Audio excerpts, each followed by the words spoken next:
Bienvenidos a Bonita Radio. Esto no es un cuento, esta es la verdad. En breves segundos la periodista Carmen Enita Acevedo estará con ustedes. Bonita Radio está disponible en Facebook, Instagram, X, Spotify, YouTube, iVoox y iTunes. Agradecemos a nuestros auspiciadores. Vega Coop, de tu lado siempre.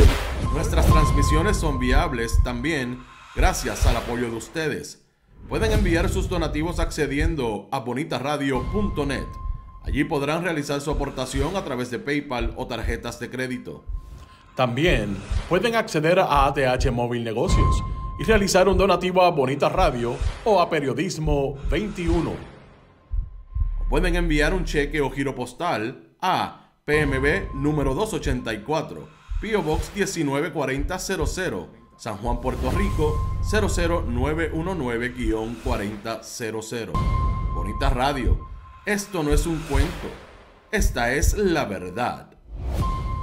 Con ustedes, la periodista Carmen Enita Acevedo, en directo desde el estudio Roberto el Indio Acevedo.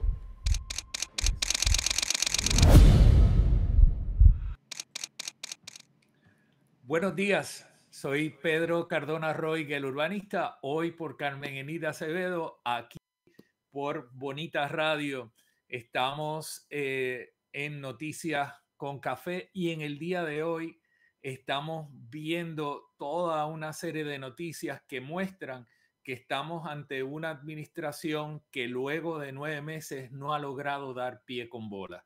Estamos viendo fallas la contratación de un director para PRITS, estamos viendo fallas en el sistema de salud, estamos viendo cómo se caen los hospitales privados en Puerto Rico, cómo no ha habido la capacidad de utilizar los fondos de recuperación para rescatar el sistema eléctrico, que era una prioridad de todos los puertorriqueños y que fue algo que estuvo en discusión durante toda la campaña política. Vemos también las amenazas a sistemas naturales y las amenazas que están reseñando relacionadas al problema con los cambios que pretenden hacer al plan de adjuntas y también al plan de uso de terrenos y plan del Carso para viabilizar una serie de explotaciones de canteras en el área de adjuntas que ha advertido Casa Pueblo, y tenemos toda una serie de otros asuntos relacionados que llaman la atención. Vemos también cómo hay un cuestionamiento de la actitud que ha asumido esta administración, tanto en el Poder Legislativo como el Ejecutivo, en torno al Comité de Expertos en Cambio Climático y el informe que rindieron. Así que en la mañana de hoy tenemos la agenda llena y vamos a estar hablando de todos estos asuntos, pero vamos a comenzar con el caso de adjuntas y la advertencia que lanzó en la tarde de ayer el grupo de Casa Pueblo al pueblo de Puerto Rico en torno a los cambios que se pretenden hacer a el plan del Carso, el plan territorial y al plan de uso de terreno. A través de sus redes sociales, Casa Pueblo publicó esta nota donde advierte que la noche de hoy se va a celebrar una sesión de la legislatura municipal donde va a estar discutiéndose unos cambios que pretenden hacer a estos instrumentos para viabilizar la explotación de unas canteras en el área de adjunta. Y Arturo Masol de ya sale y hace unas declaraciones y cito: ha llegado a mi atención que el gobierno municipal se apresta a aprobar el cambio de zonificación de suelos rústicos especialmente protegidos de nuestro pueblo, incluyendo el que viabilizaría la expansión de la cantera de adjuntas. Y creo que aquí es importante, como ustedes saben, aquí yo conozco bastante bien este tema. Este es un tema que abordamos desde el plan de uso de terrenos y también desde el plan del Carso, en planes en los que ambos yo trabajé. En el caso de un plan municipal y de un municipio como el de Adjuntas, tengo que aclarar que no tiene la facultad de presentar un cambio a estos instrumentos. Esos instrumentos son de carácter general, la responsabilidad sobre ellos y el poder sobre estos asuntos recae en la Junta de Planificación. Y la Junta de Planificación, a pesar de no haber cumplido con esto, tiene que cumplir con la política pública. En el caso del Carso, hay una ley del Carso que estableció cuáles eran los criterios que tenían que utilizarse para llegar a la determinación de cuáles son áreas de Carso protegido y cuáles no. Y además establecía que había una serie de actividades entre las cuales se incluye las canteras que no pueden ser autorizadas dentro del Carso.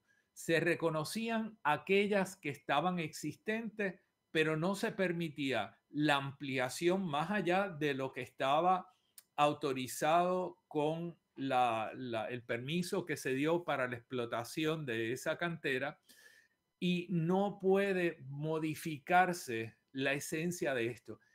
Y el límite del Carso restringido no solamente fue producto de un análisis científico de la Junta de Planificación y el Departamento de Recursos Naturales en consulta con geólogos y otros expertos, sino que responde a una sentencia de la juez que estaba viendo la demanda que presentaron ciudadanos del Carso contra la Junta de Planificación y el Departamento de Recursos Naturales y Ambientales.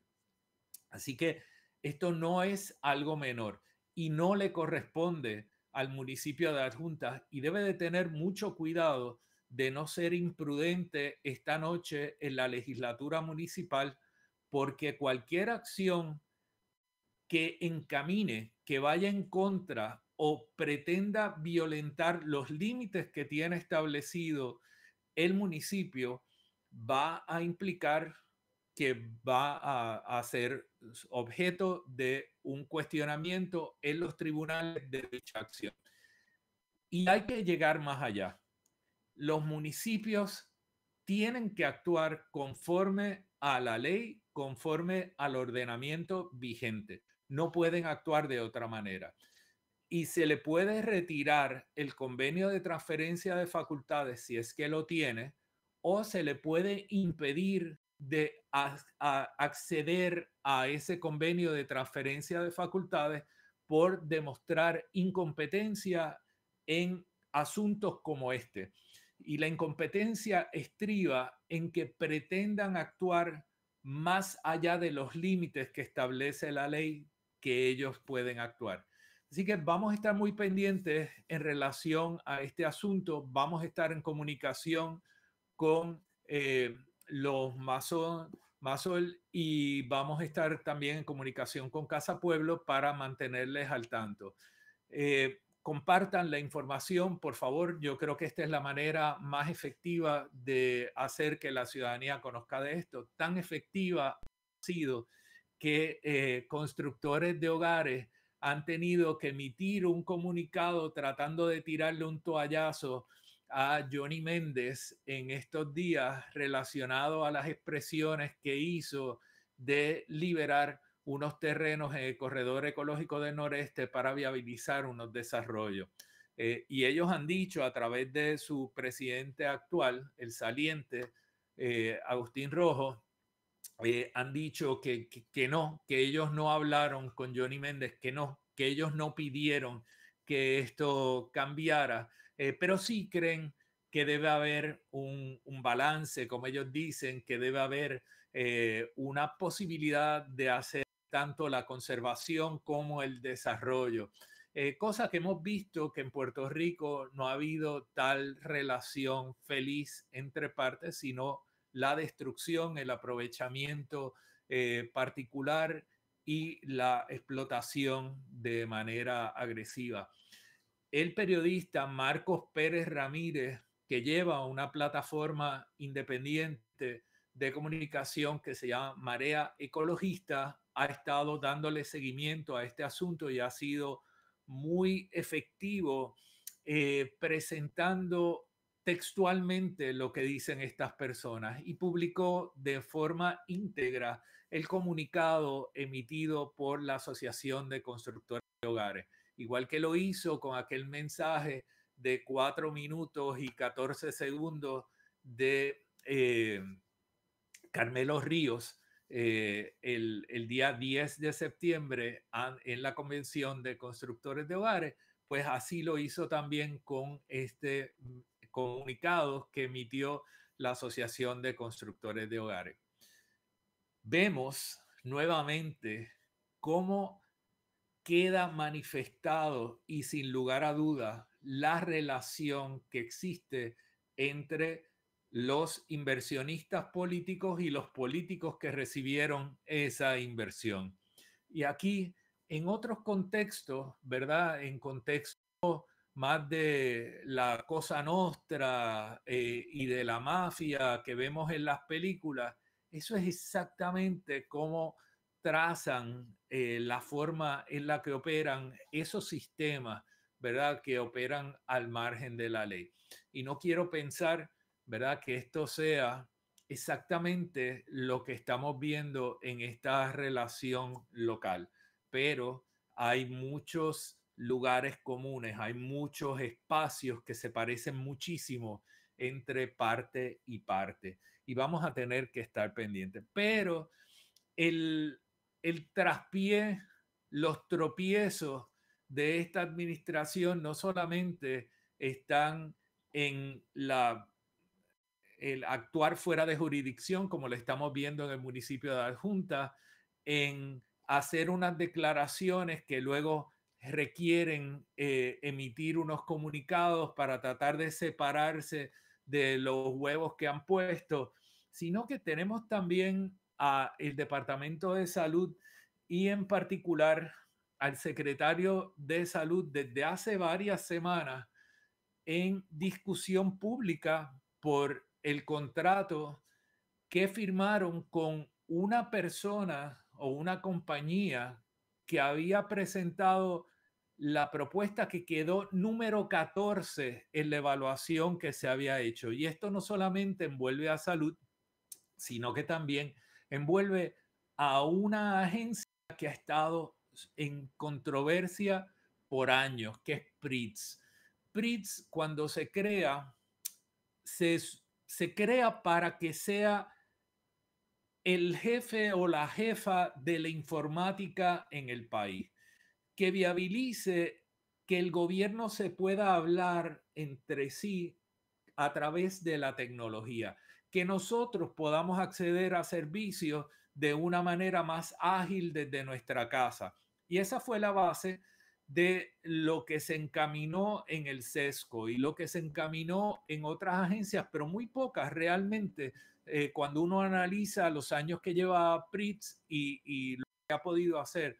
Pero algunos adelantos han sido significativos y yo creo que el país entero los ha reconocido, como los adelantos de SESCO, ¿verdad? Eso yo creo que fue en su momento muy innovador y a pesar de las fallas que ha tenido posteriormente, no fue producto del diseño inicial y el análisis que se hizo, que entiendo que el análisis fue uno que tenía mérito, ¿verdad?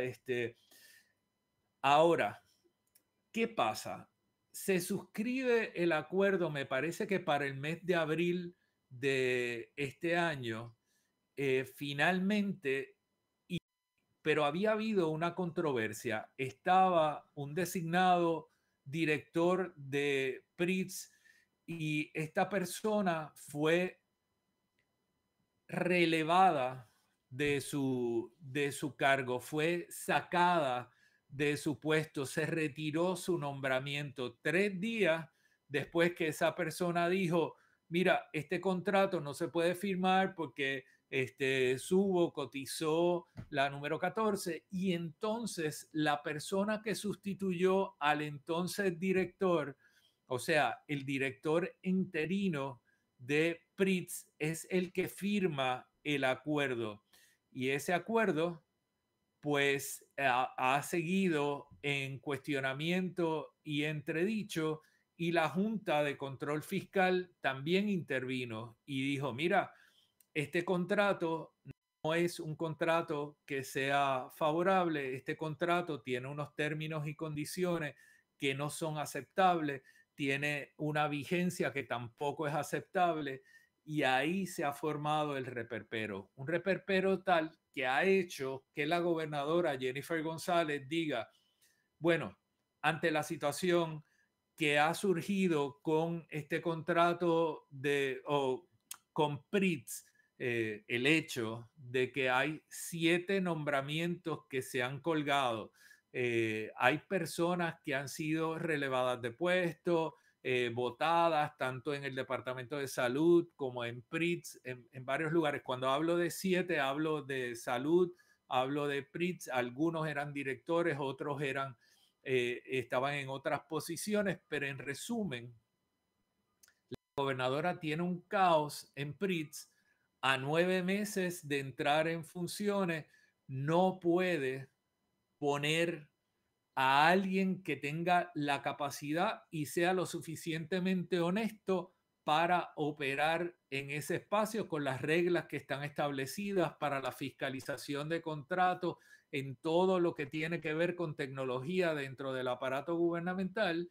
Y eso representa que esta administración que había dicho que apostaba por operar con una base tecnológica sin precedentes no tiene una manera de manejar estos asuntos y pretende devolver PRITZ a la Oficina de Gerencia de Permisos, donde estuvo cuando el pasado todas estas cosas se pretendían operar desde la Oficina de Presupuesto y Gerencia, OGP. Esa oficina dentro de OGP han hablado Enrique Volkers y habló también Giancarlo González en varios medios y dijeron que eso no funcionaba, eso no podía ser porque OGP es la entidad que se responsabiliza del manejo del presupuesto del país y no tiene el conocimiento técnico para poder estar administrando una división que tiene la responsabilidad de velar por la integración de las bases tecnológicas. La estructura de OGP es más una estructura de contabilidad que una estructura de innovación en tecnología, para ponerlo de alguna manera sencilla. Y por lo tanto, un contador o una agencia dedicada a la contabilidad se le hace difícil el supervisar y el facultar a una entidad cuyo objetivo es otro a cumplir con su propósito. Pero en todo esto y en la nota que preparó Gloria Ruiz Quillan en relación a todo el tema de Subo, llama la atención que 2 cosas. Por un lado, se menciona que el secretario de Salud ha dicho el contrato de Subo no tenía que ir ante la consideración de la Secretaría de la Gobernación. Y ustedes saben que Francisco Domenech supuestamente es el cachanchan, el no va más, el que tiene que ver todos los contratos previo a la autorización. Y vuelve a destacar el secretario de Salud, quien no es muy hábil en las comunicaciones, destaca que este contrato, como era por $5, pues no requería porque no supera el límite que requiere Francisco Domenech para él evaluarlo y por lo tanto no se le mandó a Francisco Domenech. Pero importante que nosotros lo hemos discutido en otros espacios a través del Urbanista, en Hora del Territorio y en otros espacios lo hemos discutido. Este contrato, el libro se decía que lo que iba a cobrar Subo eran $5, pero lo que no decía era que de cada transacción que manejaba Subo iba a devengar un % de esa transacción. Y eso hacía que este contrato ascendiera a millones de dólares anuales. El aprovechamiento de este contrato está en las decenas de millones de dólares. Y por lo tanto, requería una fiscalización. Y el escudo que pretendieron crear haciendo pública una intención de que supuestamente este contrato le costaba al pueblo de Puerto Rico $5, no se sostiene. Y cualquiera de nosotros no estaría, ¿verdad?, dispuesto a negociar en esos términos con nadie. Pero aquí se hizo una negociación y aquí se ha pretendido continuar defendiendo un contrato que tiene escondido una cláusula que representa un aprovechamiento extraordinario por estas transacciones, por una compañía que quedó número 14 en la licitación. Quedó número 14 en la evaluación que hizo Pritz de este contrato. Pritz tiene una metodología para evaluar los contratos y yo creo que eso es una práctica saludable y algo que debemos destacar de Pritz, porque si no cumple con los criterios que ellos establecieron, no se puede suscribir el contrato. Y eso fue lo que pasó con Subo Technologies. Sin embargo, el Departamento de Salud y la División de Tecnología del Departamento de Salud pretendieron violentar ese asunto y hoy se ven expuestos. Yo no tengo duda que nosotros vamos a ver que aquí una madrugada van a llegar agentes federales y van a tocar la puerta y van a decir sus 3 siglas y van a haber consecuencias para esto, porque este es un asunto muy serio. Miren, hay una cita de Gloria Ruiz Quilan que quería compartir con ustedes. Dice, 10 días después, el Departamento de Salud concedió a Subo Technologies un contrato para manejar transacciones digitales en la agencia, incluidos los trámites de la Junta de Licenciamiento y Disciplina Médica. Este contrato, por una cuantía de $5, hoy es evaluado por la Junta de Supervisión Fiscal, que entiende que su valor agregado es considerablemente mayor, lo que les estoy diciendo, porque esconde el aprovechamiento que tiene Subo Technologies de este contrato y recibe un cargo por procesamiento que la compañía está facultada a cobrar por cada transacción en línea. El secretario de la Gobernación, Francisco Domenech, quien por virtud de una orden ejecutiva evalúa los contratos gubernamentales, dijo que no examinó la contratación de Subo Technology porque solo intervienen unos factores, no habían las condiciones para que él la evaluara. Lo último que quería decir en relación a esto, ha figurado que detrás del contrato de Subo Technologies también está una compañía de cabilderos que se conoce como Globalize. Esta compañía de cabilderos también estaba vinculada al contrato de los scanners del puerto de San Juan, en el que también había un contrato que se pretendía extender sin que hubiera un proceso competitivo y sin cumplir con los criterios, y lo levantó Robert Mújica de la Junta de Control Fiscal, al igual que en este caso, y entonces se ha formado el reperpero. ¿Quién está detrás de Globalize? Pues está el licenciado Alfredo Escalera. Y este grupo de Escalera también ha estado vinculado a Francisco Domenech a través de Politank. Esto ha hecho que Francisco Domenech se distancie de Politank y dice que él no tiene nada que ver con Politank, que él no está en comunicación con Politank, que la relación que tuvo en el pasado no la tiene y que ciertamente no tiene ninguna relación con Globalize. Pero no estoy seguro que esto se va a quedar ahí y que las declaraciones de Francisco Domenech en relación a esto se van a quedar en este lugar, porque aquí hay millones de dólares que están en juego y estoy seguro que alguien va a levantar bandera. Y hablando de bandera, en el día de ayer conocimos que el proyecto de Punta Bandera en Luquillo se había logrado que se declarara nula el deslinde que se había preparado en el año 2022. Si ustedes recuerdan, en este lugar, el Luquillo, que queda muy próximo al corredor ecológico del noreste, es una punta que está en una condición virgen, ahí la pueden ver en pantalla.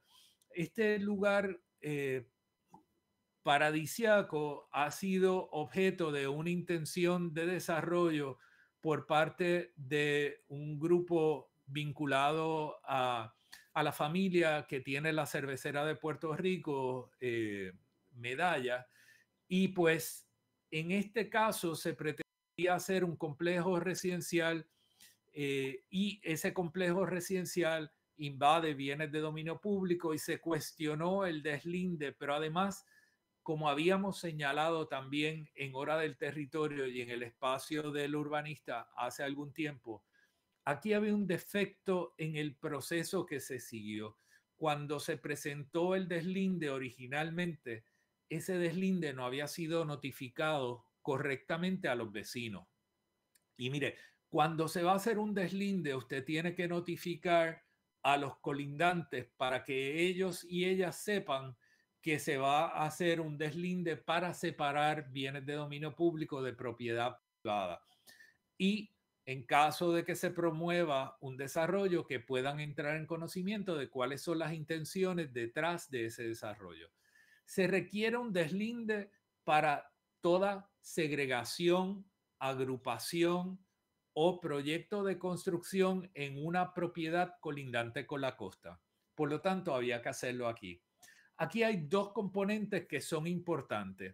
Por un lado, el deslinde de la costa y por otro lado hay un cuerpo de agua que discurre, una quebrada, que discurre por la parte sur de la parcela, que también tiene que haber un deslinde porque ese cuerpo de agua tiene influencia mareal y por definición tiene que estar también como parte de ese deslinde.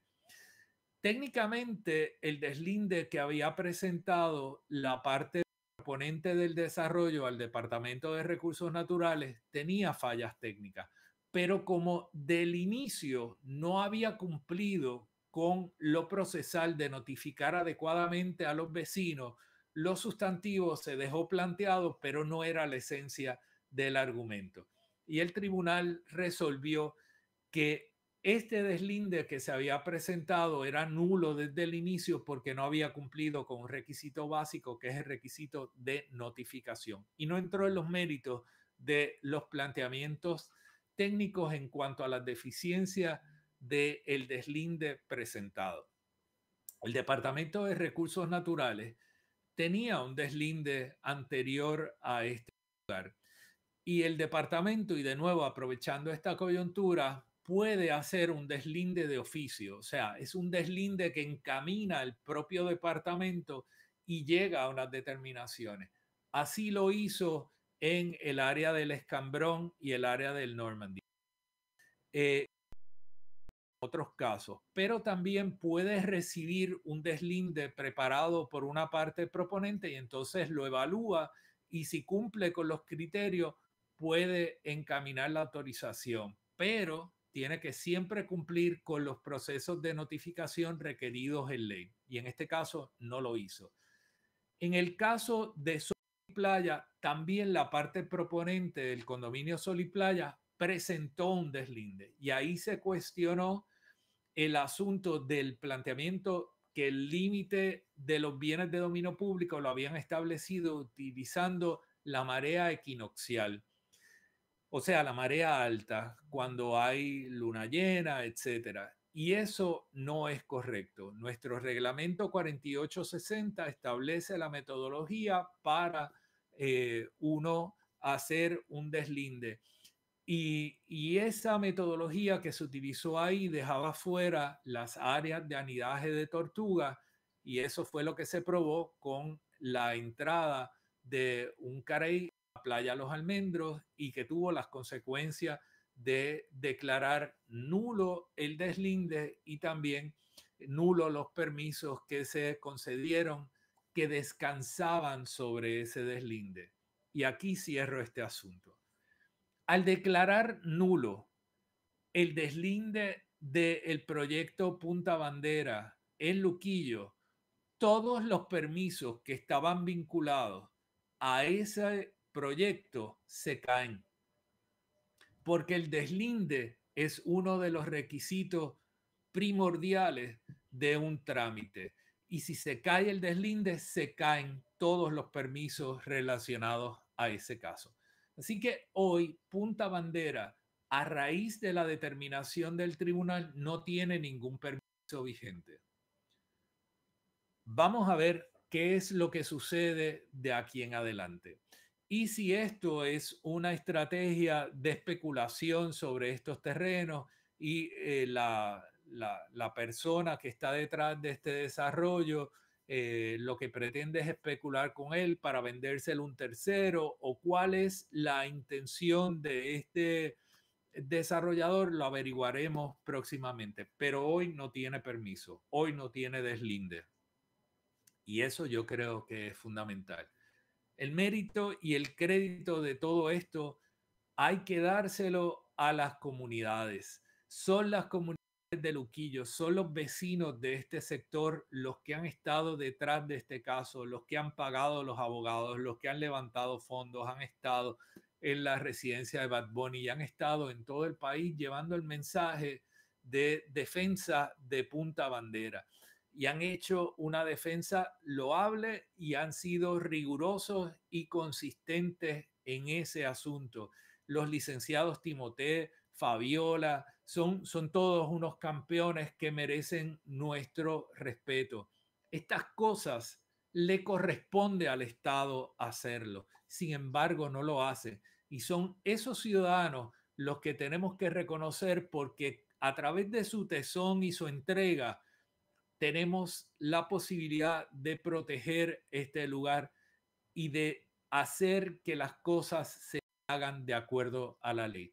Ha costado, ha sido bien difícil, y ellos merecen el reconocimiento, no otros. Importante, hay que darles reconocimiento a quienes son.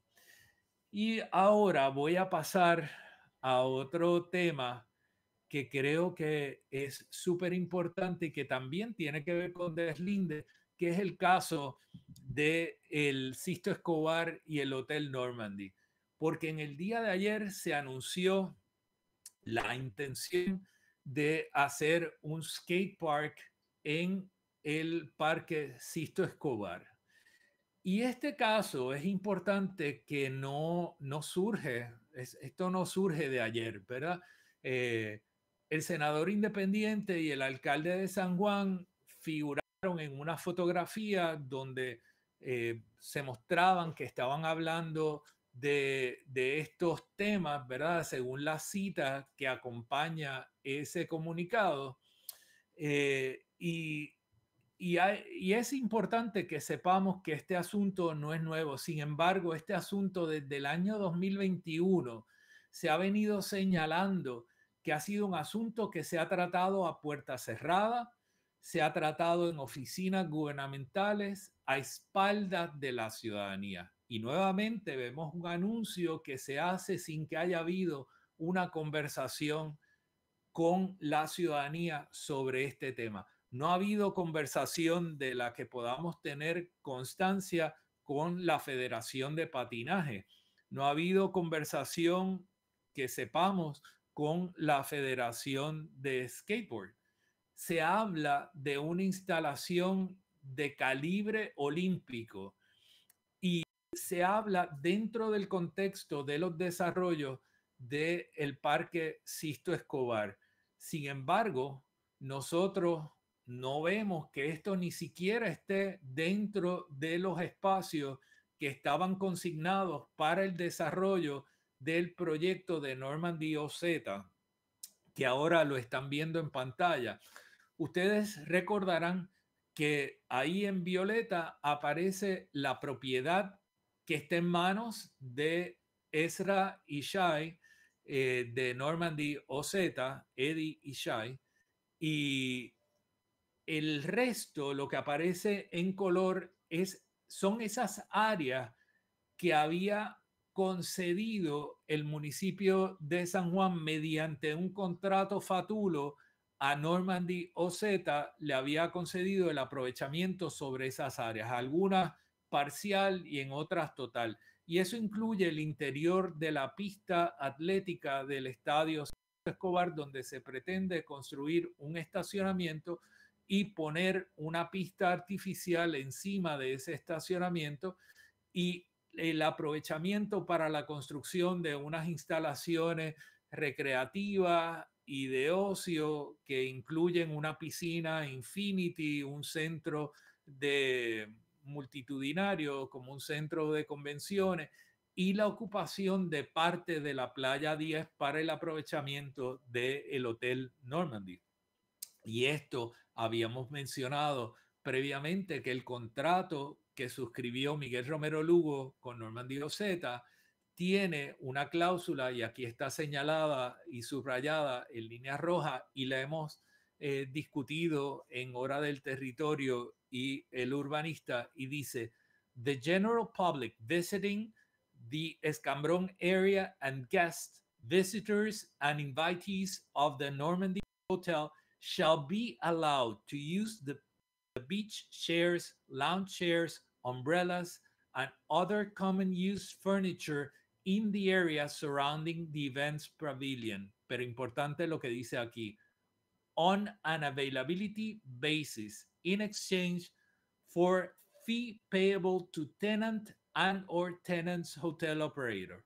Traducción: lo que están diciendo es que aquí en la playa 10, Miguel Romero Lugo faculta a Normandy OZ a limitar el acceso a la playa y al uso de las sillas, etcétera, si hay capacidad y siempre mediando un pago, lo cual constituye una estrategia de privatización de esa playa, y es lo que hemos estado diciendo desde el día 1.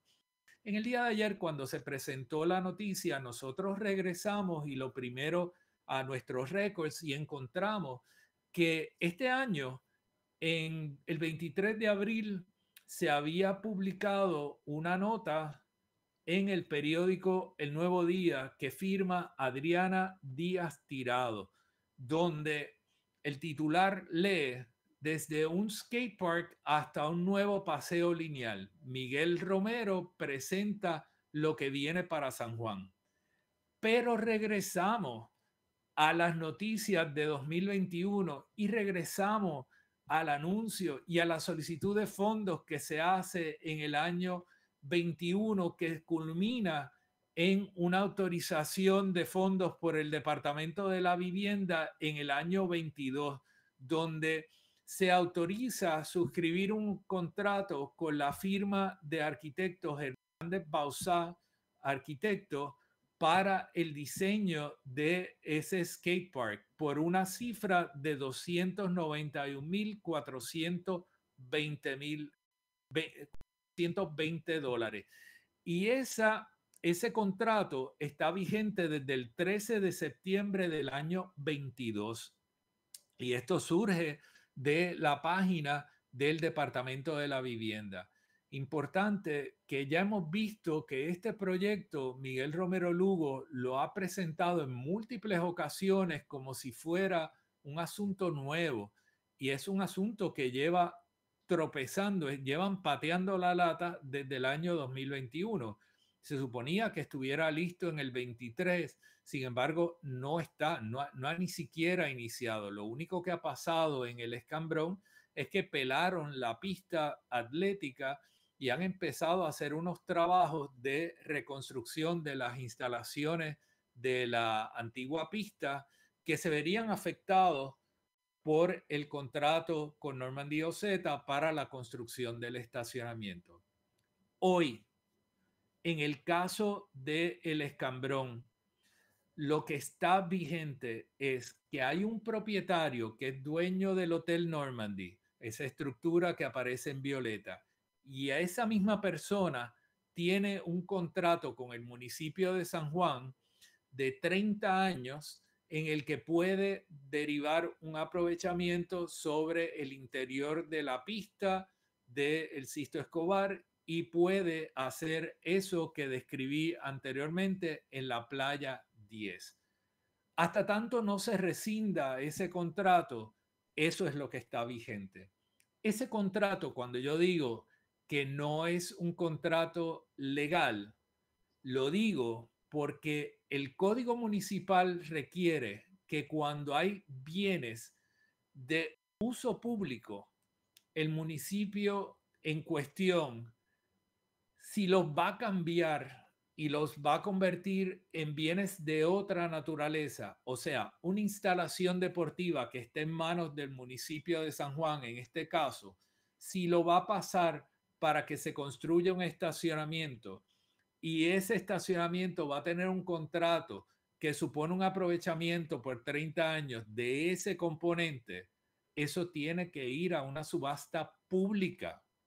Eso es lo que dice el Código Municipal. Y cuando suscribió ese acuerdo Miguel Romero Lugo, violó la ley. Cuando la legislatura municipal autorizó la firma de este contrato, no cumplió con lo dispuesto en el Código Municipal. Por lo tanto, ese contrato se puede rescindir, pero hasta tanto ese contrato no se rescinda, hay unos derechos que se le reconocen a esta persona. Miguel Romero Lugo puede autocorregirse y decir, este contrato que firmé, lo firmé por equivocación, me orientaron mal, y rescindir el contrato porque es contrario al Código Municipal. Pero hasta tanto eso no suceda, Miguel Romero Lugo le entregó a Normandy OZ la posibilidad de aprovechamiento de ese activo. Pero la pista de patinaje no está ahí. Cuando se habla de unas instalaciones de calibre mundial y unas instalaciones olímpicas, ese mismo refrito desde el año 2021, de lo que están hablando es del área que queda dentro del antiguo parque de softball que dejaron desatendido al lado de donde está el monumento al orgullo gay que queda en una de las entradas a el Parque del Escambrón. Esa pequeña área que está fuera de la figura que está condicionada por el acuerdo con el Normandy OZ, en esa área desde el año 2021 se había dicho que verdaderamente no debe haber problema con el desarrollo de ese parque en ese lugar, porque es un área inundable. La actividad de un skate park es consona con un área inundable, es lo que se considera una instalación de bajo impacto. Ahí, gracias a Rodrigo, gracias a Vega Coop, gracias a los auspiciadores también, que se me había olvidado mencionarlo. Gracias a toda la gente que está conectada, que no puedo ver lo que están escribiendo en este momento, pero los voy a buscar en unos minutos. Pero importante, ahí Rodrigo Otero Goico está haciendo un acercamiento a esa antigua parque de softball. Y ahí podemos ver el lugar donde se pretende hacer el desarrollo de ese parque de skate. Como les dije, ayer hubo reacción a la noticia que publicó Miguel Romero Lugo sobre este particular luego de la reunión privada que hizo con el legislador independiente.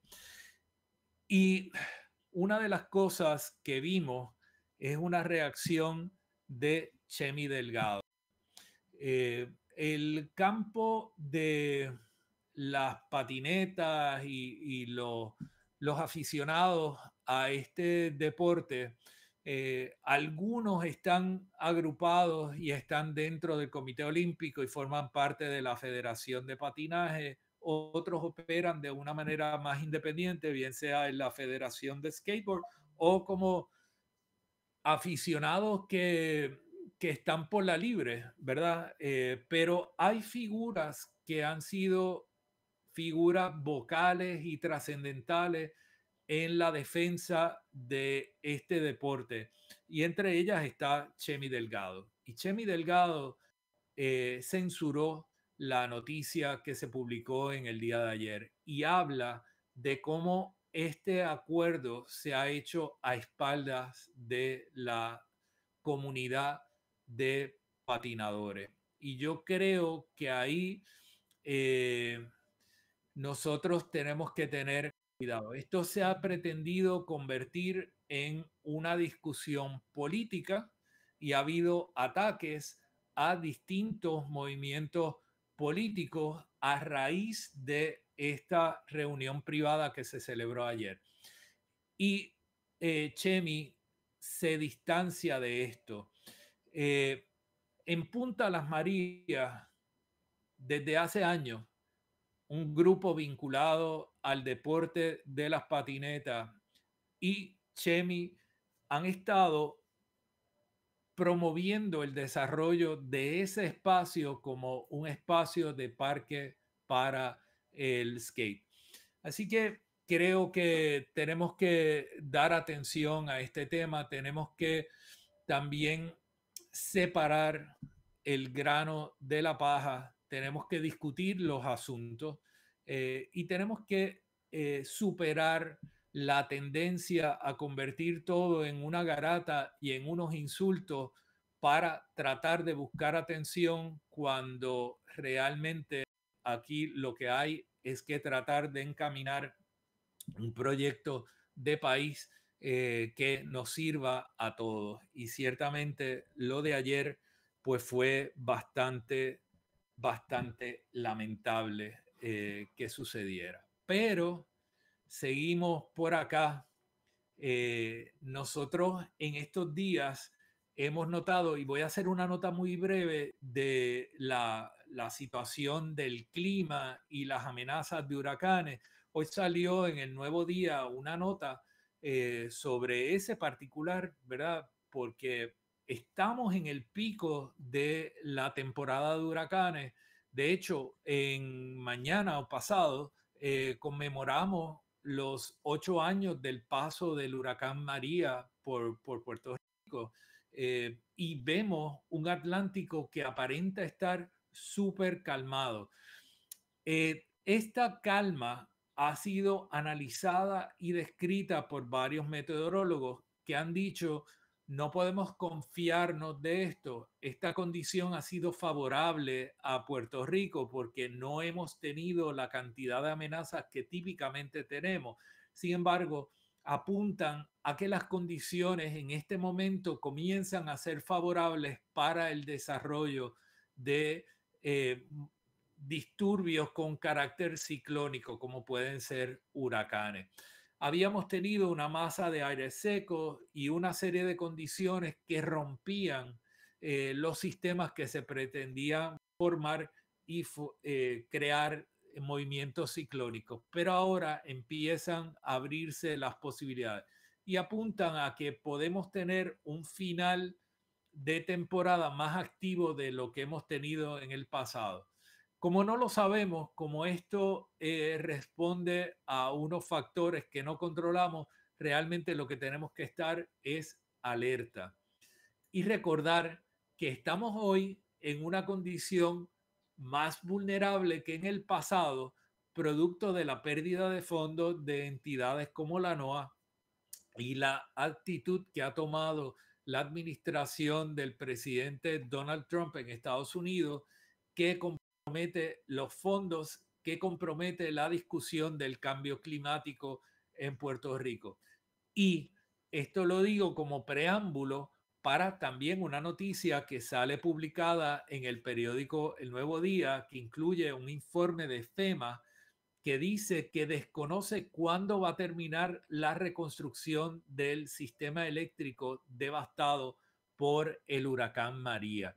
Y estas expresiones de FEMA son importantes, y esta noticia que publica El Nuevo Día es importante porque en ella podemos ver el número de proyectos que se suponía que estuvieran encaminados a este momento y que no lo están.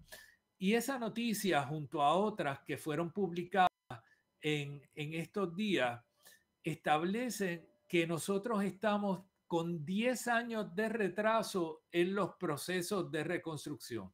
Han pasado 8 y están diciendo que estamos a 10 años de retraso, lo que quiere decir que en 18 años del huracán María nosotros es que vamos a ver que se recupera el sistema. Una situación súper alarmante para cualquier persona, y esto pues no podemos pasar por alto, ¿verdad? Que aquí también está la discusión que ha habido sobre el contrato de New Fortress Energy y otras cosas que han afectado. Pero en la nota de José Delgado, publicada en el periódico El Nuevo Día, se apunta, ¿verdad?, a que nosotros tenemos un problema y que nosotros no hemos logrado establecer una forma para estar en mejor condición frente a cualquier disturbio atmosférico, pero nosotros estamos tan vulnerables como estuvimos en el 2024 a volver a quedarnos un 31 de diciembre sin servicio de electricidad. Y ustedes todos recordarán cómo estábamos aquel día 31 de diciembre, que estábamos buscando dónde y cómo íbamos a celebrar la despedida de año en aquel momento. Pero aquí, casi a modo de cierre, quería ir vinculado al tema de energía, vinculado a la ineficiencia de este gobierno, vinculado a la ambigüedad en las comunicaciones que nosotros hemos visto.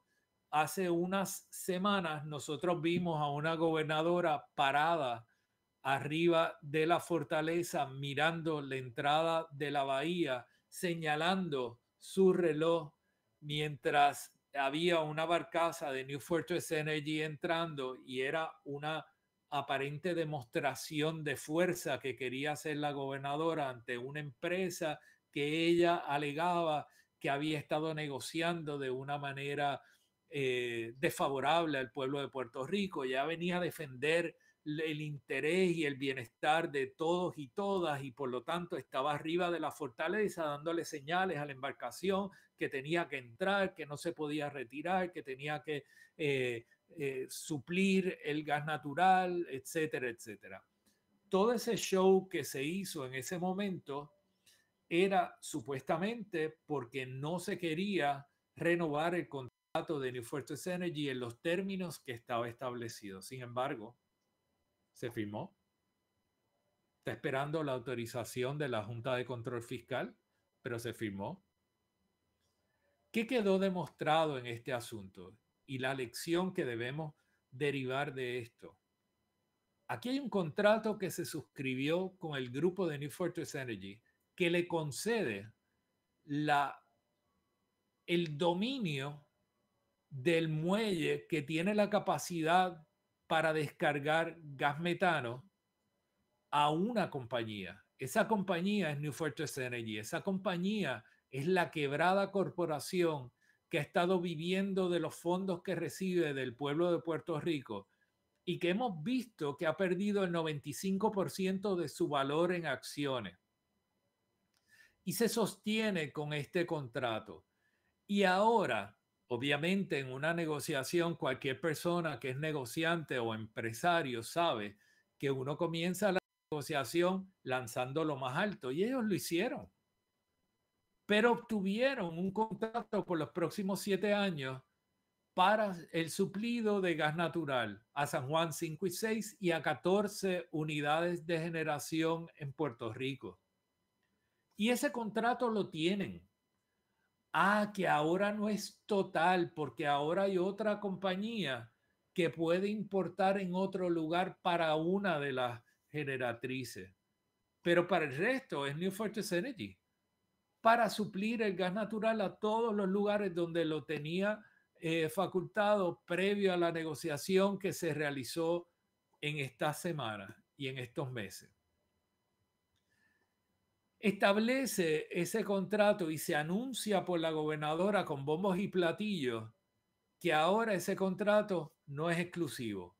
¿Y qué es lo que establece la nota final o el párrafo final de esta nota de prensa? Lo que dice es que en el caso que New Fortress Energy no supla el gas que se le había comprado o se le había contratado, el gobierno de Puerto Rico tiene la facultad de traer gas de otro suplidor y conectarlo al muelle. ¿Al muelle de quién? De New Fortress Energy. ¿A cambio de qué? Del pago de un tributo a New Fortress por atracar y por transferir ese gas metano desde la embarcación hasta las instalaciones de San Juan 5-6 o a las instalaciones que sea. ¿Qué quiere decir esto?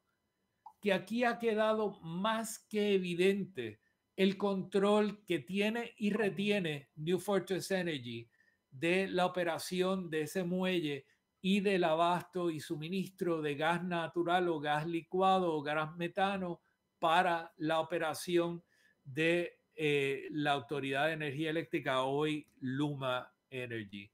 Así que esto no es de beneficio para el pueblo de Puerto Rico. Han pretendido cogerle a usted que está viendo esta transmisión de PEN y al pueblo de Puerto Rico han pretendido engañarlo con estas acciones.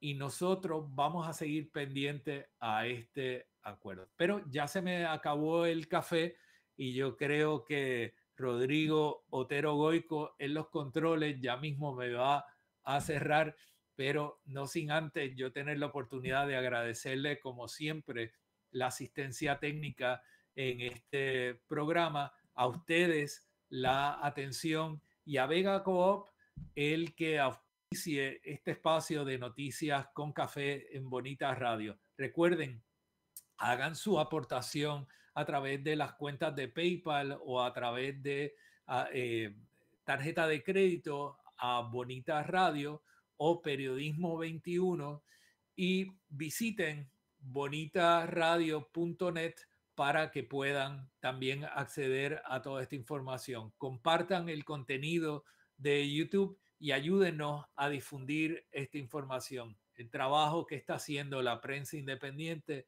es notable y es importante para mantener el balance de la opinión sin los vínculos que tienen muchos de los medios corporativos en este país. Así que gracias por la atención. Me despido por acá. Que tengan un buen día.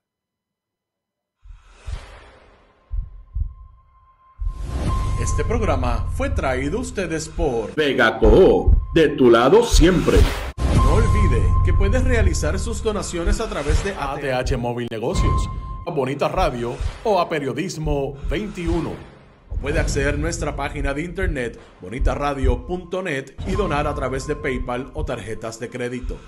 También puede enviar cheques o giros postales a nombre de la Fundación Periodismo Siglo XXI, PMB 284, P.O. Box 194000, San Juan, Puerto Rico 00919-4000. Bonita Radio, esto no es un cuento, esta es la verdad.